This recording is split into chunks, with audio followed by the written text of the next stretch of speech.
The NTC says it has received the letter from the House asking the agency to grant ABS-CBN provisional authority to operate. House Speaker Alan Peter Cayetano said asking the NTC to grant provisional authority is the most unquestionable step while the franchise renewal bid is pending in Congress. Cayetano says he expects the NTC will take up the House's request. If we have the power to grant franchise, why wouldn't we have the power to grant provisional authority? And habang naghihiring kami, injustice sa nag-a-apply sa applicant na ABS-CBN na isara mo. Diba? The franchise renewal issue is said to be stirring up tensions in the lower house, with Cayetano saying critics are using the issue to oust him. In a statement, Marinduque Congressman Lord Alan Velasco denied Cayetano's claims. He says he continues to honor the term-sharing agreement between the two of them. PDP Laban Deputy Speaker Johnny Pimentel also assured Cayetano that they are in full support of his speakership.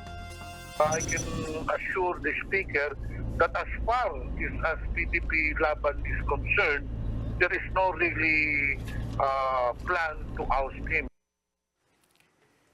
Meanwhile, the Justice Department says the NTC has enough basis to allow embattled network ABS-CBN to operate while Congress decides on its franchise renewal.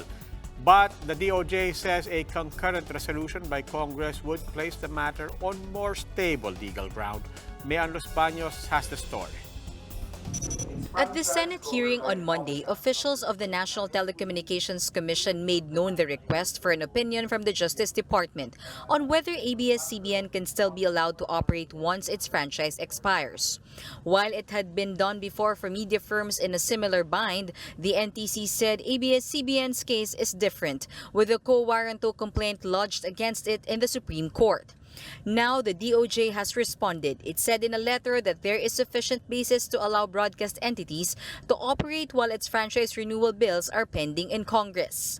But the DOJ said it would be on more stable legal ground if Congress itself, through a concurrent resolution, authorizes the NTC to issue a provisional authority until it decides on franchise bills. The Senate did just that on Wednesday with a concurrent resolution filed by Senator Franklin Drilon. But Senator Ping Lacson and Senate President Tito Soto do not plan on signing the resolution. Hindi naman magagamit ng NTC yung joint resolution or concurrent resolution to issue that provisional permit.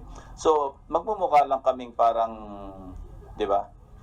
Parang nakakatawa naman na gagawa kami ng isang resolution na alam naming maski halimbawang gawin pa ng NTC mag-issue ng provisional permit, illegal din yun.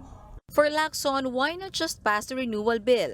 While it has been the practice to allow a company to operate while its franchise is being discussed, Lacson said it does not mean that it is justified. I heard ex-CJ Puno, sinabi niya, yung practice cannot make a law. Maski pinapractice yan before, it will not justify legally na gawin mo. Legally speaking, hindi binding legally. In the last Senate hearing, some senators have warned that while the NTC can grant provisional authority, it can also revoke it. The issue as to whether or not it has a chilling effect on ABS-CBN is a very valid issue, especially if you say that at any point of time, you can withdraw that provisional authority. Tinanong ko rin po kay Secretary of Justice, ang sabi naman po niya, we will use the usual provisions of usual conditions na nakalagay po doon po sa mga authority na binigay po sa may mga franchise naman. So, para po ma-revoke po yun, kailangan din po dumaan sa due process. With 2 weeks left before the Senate goes on a break, Lacson said it is still possible for the franchise bill to be passed, provided that the House can bring it up to the upper chamber by next week. Reporting for News 5, Mayan Los Baños, we are One News. Both chambers of Congress, as well as government agencies and legal experts, are weighing in on how ABS-CBN may operate once its franchise expires. For now, there are two plausible ways. The traditional and more legal route is through a congressional franchise in accordance with Republic Act number 3846. While that has to hurdle both houses of Congress and the President's approval, this would guarantee them a franchise renewal. But given current conditions, it would take a miracle to take shape, especially with Congress already taking a break next month until May. Another possible way, therefore, is which is more feasible in this case, involves the National Telecommunications Commission. The Justice Department says a concurrent resolution adopted by Congress, which does not need to be signed by the President, can be the basis for NTC issuing a temporary permit. On Wednesday, the House of Representatives formally requested the NTC to issue a provisional authority for ABS-CBN.